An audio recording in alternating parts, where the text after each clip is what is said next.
My name is Marley Dias. I am 12 years old, and this is my mom I'm talking to today.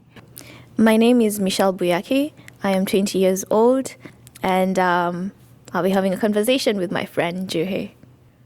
Yeah, so Michelle, the reason Girl Connected is so close to the Women and Girls Lead campaign is because it really captures what we're trying to do in communities around the world. So there's you in Kenya, but we also have girls featured from Peru, from Jordan, Bangladesh, and India. And right now, we're focusing on finding authentic voices of women who are very proactive in their communities and who are dealing with issues that are pertinent in each of the communities. What sort of advice would you have for other people who influence the life of a girl?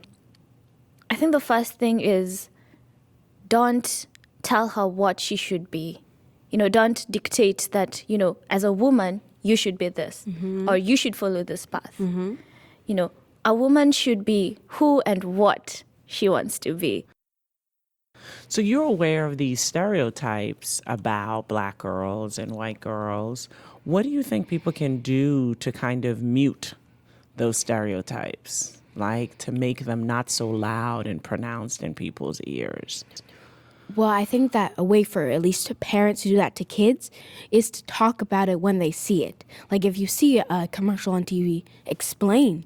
Just show them how that means and show them that they're beautiful, whether or not that person might be considered, and that they have these own opinions and these separate beautifulness that all come together to create something special, but we're all different, and that you need to value and appreciate your differences because that's what makes you a good person. That's what makes you you. That's what makes you fantastic. I'd say this journey really started when I was in high school.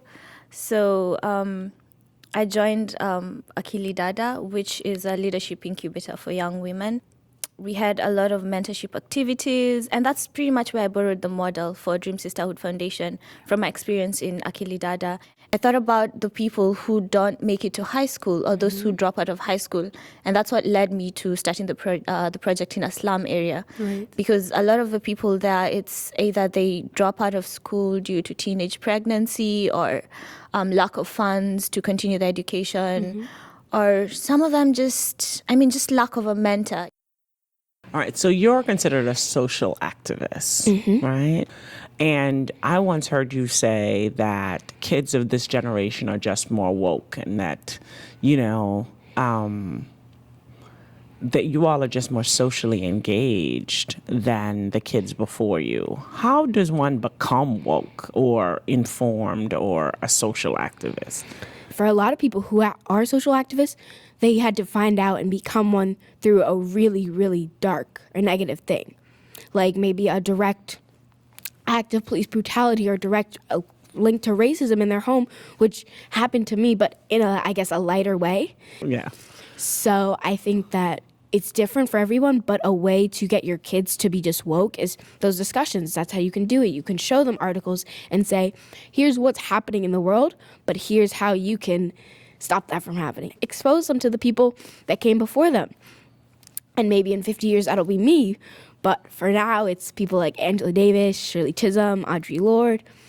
So I think that showing people who came before you and who's been able to take these violent experiences and change them to make them awesome is what you should do.